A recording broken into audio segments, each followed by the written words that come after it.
दिवाळी म्हणजे दिवे,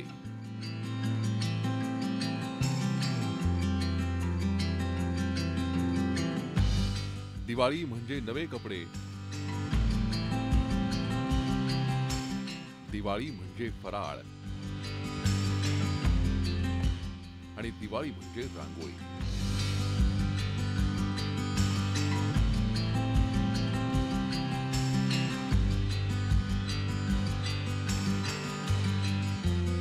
ही नाती पिढ्यानपिढ्यांची। रांगोळी दिवाळीच्या आनंदाचं दृश्य रूप, अनेक रंगांमध्ये न्हालेलं। आज आपण जाणार आहोत एका रांगोळीच्या गावात। नमस्कार, मी राकेश ठाकूर। प्रेक्षक हो, रांगोळी तसा अल्पजीवी कला प्रकार, त्यामुळे अनेक रांगोळीकारांना कलाकार म्हणून मान्यताच मिळत नाही। पण आपण आज ज्या गावात जाणार आहोत त्या गावातल्या कलाकारांनी ही कला 7 समुद्रापार पोहोचवली आहे। त्या गावाचं नाव आहे जुचंद्र।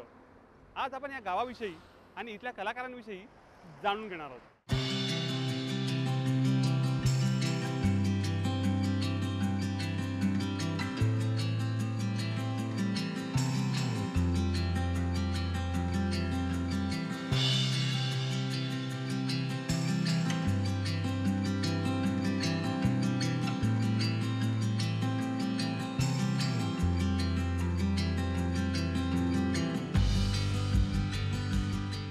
रांगोळी म्हणजे रेषा आणि रंगांची नजाकत, नजर न हटणारा रंगीबेरंगी गालिचा, अवघ्या काही तासांमध्ये पुसली जाणारी हे माहीत असतानाही जीव ओतून काढलेली कलाकृती।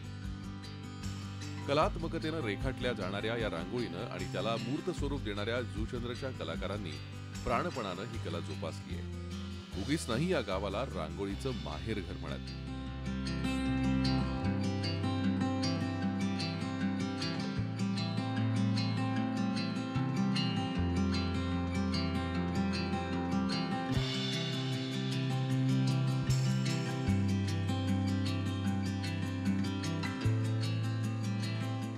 पालघर जिल्ह्यात जुचंद्र गावातलं घर आणि घर त्याचा उमरान उमरा असा रांगोळ्यांनी सजलेला असतो।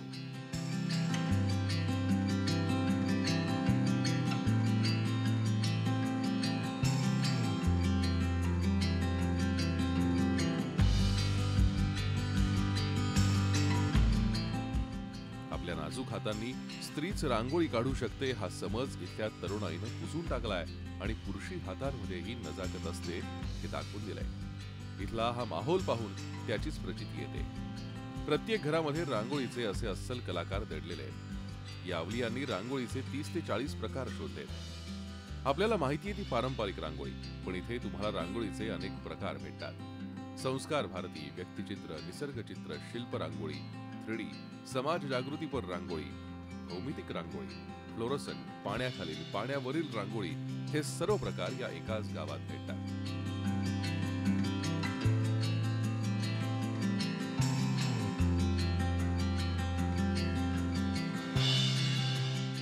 इथं काढलेली प्रत्येक रांगोळी ही एखाद्या चित्रासारखी। प्रत्येक भाव रांगोळीच्या माध्यमातून टिपण्याचं, ते काढण्याची करामत या कलाकारांना साध्य झाली आहे। इतिहासापासून ते चालू घडामोडींवर भाष्य करणारे रांगोळ्यांचे विषय पाहून आपण निशब्द होतो। एक एक रांगोळीतील बारकावे पाहताना भान हरपून जातं।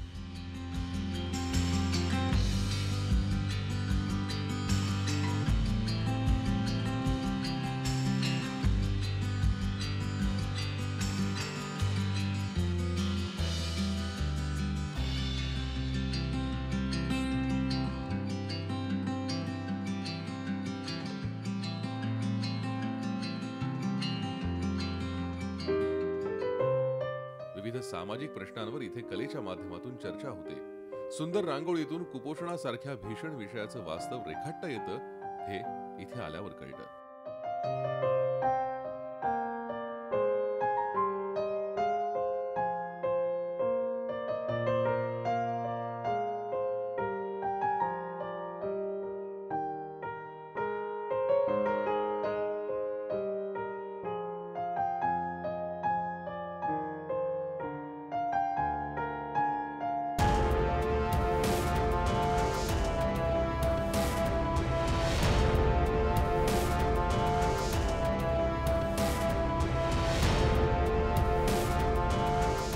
कोपर्डी बलात्काराची भयानक घटना आणि त्यानंतर निघालेले मराठी मोर्चे यावरही इथे भाष्य आहे.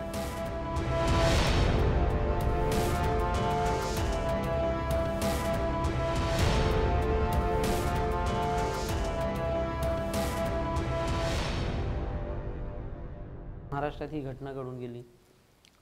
संपूर्ण महाराष्ट्र हादरून गेला होता. ज्याला ज्याला कळलं तो माणूस हादरून गेला होता. मलाही वाईट वाटलं घटनेचं. मला वाटलं कुठेतरी आपणही व्यक्त व्हावं, कारण ज्यांच्याकडे माध्यमं होती, जे लिहू शकतात त्यांनी लिहिलं, ज्यांना कविता येते त्यांनी कविता केली. मला वाटतं एक कलाकार म्हणून माझंही कर्तव्य आहे सामाजिक जे विषय आहेत ते मांडण्याचा. मी पेन उचलला आणि हे जे कॉम्पोजिशन बघताय ते मी कागदावर केलं, कारण आजही मोर्चे निघत आहेत, लोकांचा आक्रोश तितकाच आहे. मला वाटतं हे एक मीडियम आहे की लोकांपर्यंत परत आपल्या भावना पोचतील, आणि म्हणून हे चित्र मी निवडलं. ह्या चित्रात तुम्ही बघाल तर एक चेहरा आहे रडताना, निषेधाचा हात आहे, स्त्रियांची वज्रमुठ आहे या घटनेविरुद्ध आवरलेली, आणि पीडिताही दिसते. म्हणजे एवढ्याशा चित्रात ह्या गोष्टी आल्या आहेत, आक्रोश आलं आहे, दुःख आलं आहे, आणि हे सुद्धा आलं आहे. म्हणून हे चित्र मी निवडलं.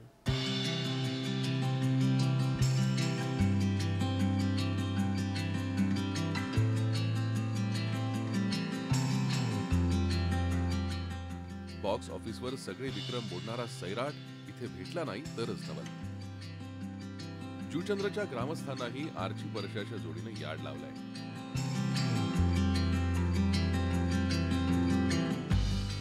त्यावर साकारलेली ही झिंगाट रांगोळी आकर्षणाचा केंद्रबिंदू ठरली आहे. विषय न मांडता म्हणजे जे लोकांना आवडते ते लोकांना अजून द्यावं. ते कोणत्याही कलेच्या माध्यमातून असो, पेंटिंग असो किंवा रांगोळी असो.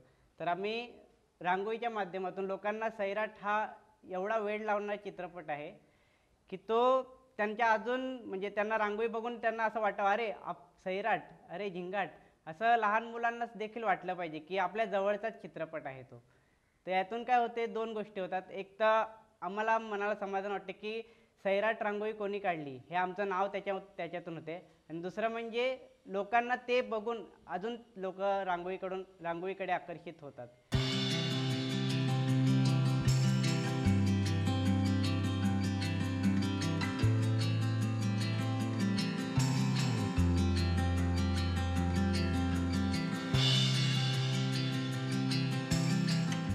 एखादा रितेशचा फॅन बँजो मधला तर्राट रेखाटतो. आम्ही रांगोळी निवडताना एकतर आम्हाला आवडता एखादा कलाकार असेल तो, किंवा मग करंट जो विषय चालू आहे त्यावरची रांगोळी निवडतो. तर रितेश देशमुख हा माझा आवडता कलाकार आहे लायब्ररीपासून. आणि मी जी आता जी रांगोळी निवडलेली आहे तर मला ॲक्च्युली डिटेलिंग करायला खूप आवडते. तर मी जेव्हा हा पोस्टर बघितला बँजोचा, तर त्याच्यामध्ये त्यांचे केस आहेत किंवा तिथं जे टी शर्ट आहे, जॅकेट आहे, त्यामध्ये खूप डिटेलिंग होती. म्हणून मी हा पोस्टर निवडला की ज्यामध्ये मला खूप काम करता येईल किंवा खूप डिटेलिंग करता येईल आणि एक जास्तीत जास्त चांगली कलाकृती समोर आणता येईल.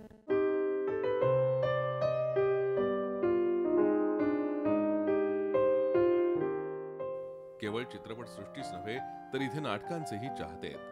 अगदी अलीकडे जीवनाच्या नाट्यातून खऱ्याखुऱ्या रंगमंचावरच एक्झिट घेतलेली अभिनेत्री आणि नृत्यांगना अश्विनी एकबोटे देखील इथे भेटते.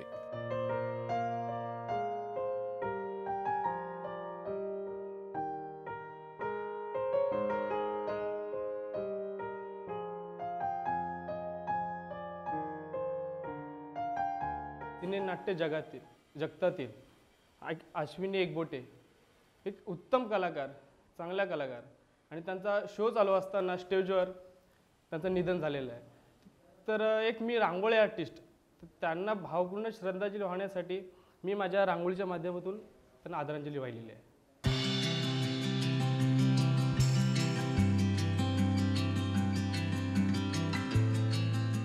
सिने नाट्य झालं, मग महाराष्ट्राची अभिजात कला आहे त्या लावणीला विसरून कसं चालेल.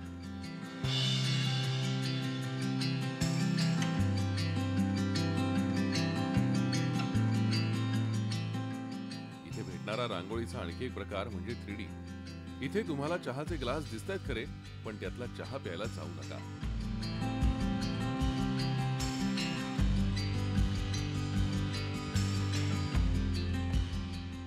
याखेरीज विविध प्रकारच्या रंगांच्या छटा दाखवणारी पोर्ट्रेटही इथे भेटतात.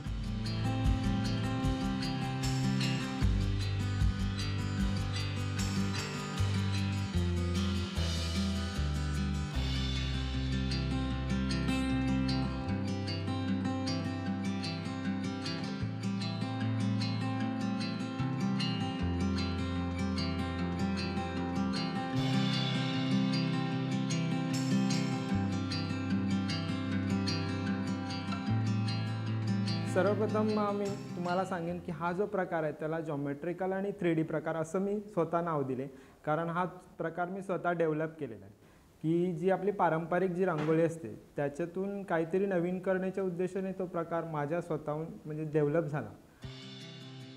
रांगोळी काढायची कला इथे शेकडो हातांनी फुलवली आहे. आपण रांगोळीच्या गावातला हा प्रवास असाच सुरू ठेवणार आहोत आणि जाणून घेणार आहोत रांगोळी आणि रंगांची काही गुपितं. त्यापूर्वी घेऊयात एक ब्रेक.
आपण आहोत रांगोळीच्या गावात, अर्थात पालघर जिल्ह्यातल्या जुजनरमध्ये. ब्रेकपूर्वी आपण इथल्या कलाकारांच्या विविध कलाकृती पाहिल्या. मात्र ही रांगोळी आकाराला कशी येते, त्यात रंग कसे भरले जातात हे जाणून घेणार आहोत इथल्या एका अवलियाकडून.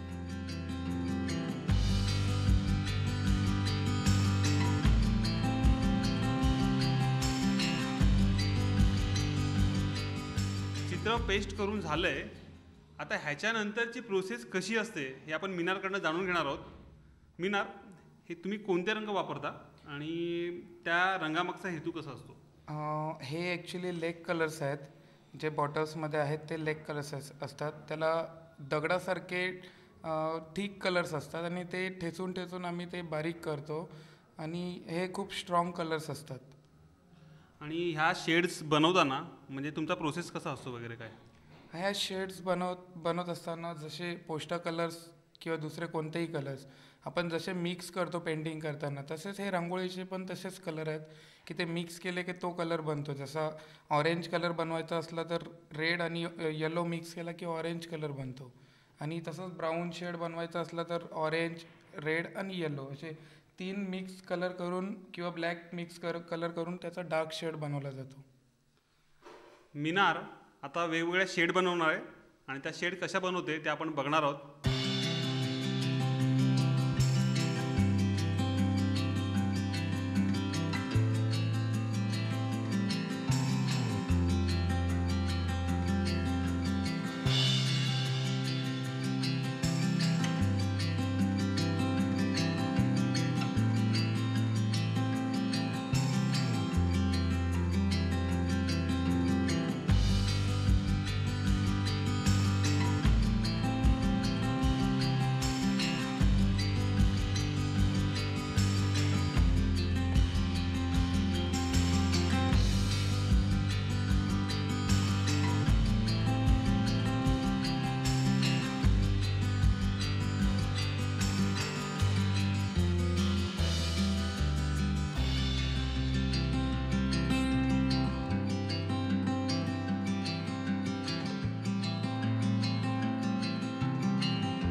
अथक मेहनतीनंतर मीनारनं हे पोर्ट्रेट पूर्ण केले.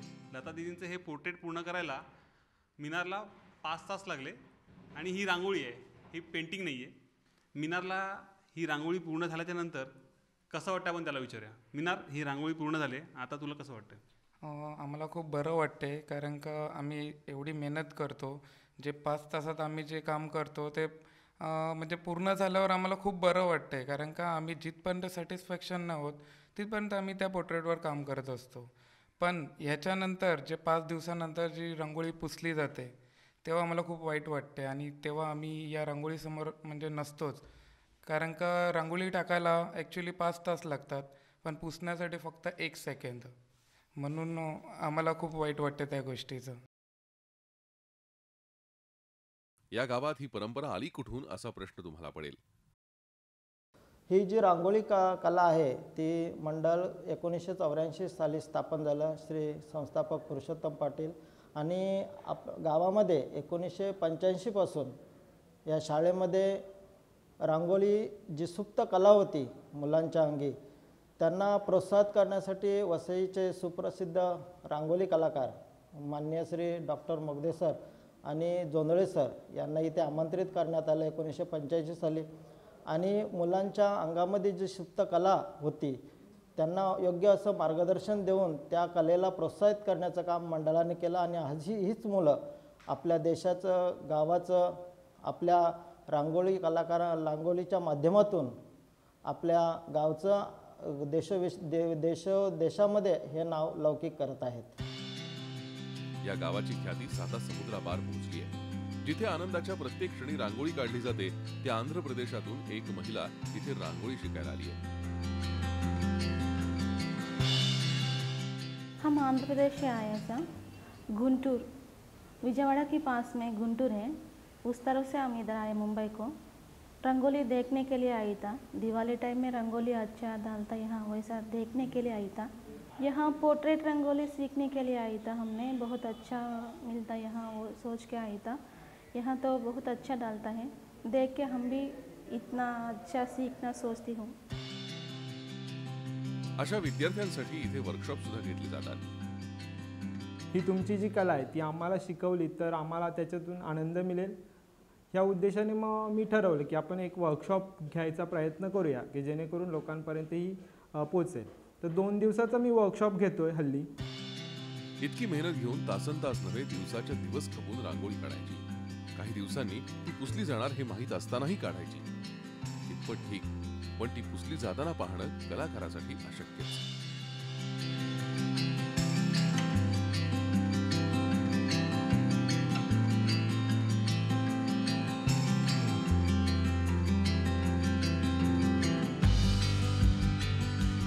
रांगोळी म्हणते की आठवतं ते रावसाहेब मधलं पुलंचं वाक्य. रांगोळीचा प्रत्येक कण जिथे जाईल तिथे आपला रंग घेऊन जातो. जुचंद्र गावामध्ये मात्र असे अनेक रंग कायमचे पसरले. जुचंद्र हे गाव असं आहे की या गावच्या मातीच्या कणाकणात रांगोळीचा चंदेरी कण रुजून आलाय. अशा या गावात नक्की या. एकदा तुमच्याही जगण्याचा गालिचा होऊन जाईल.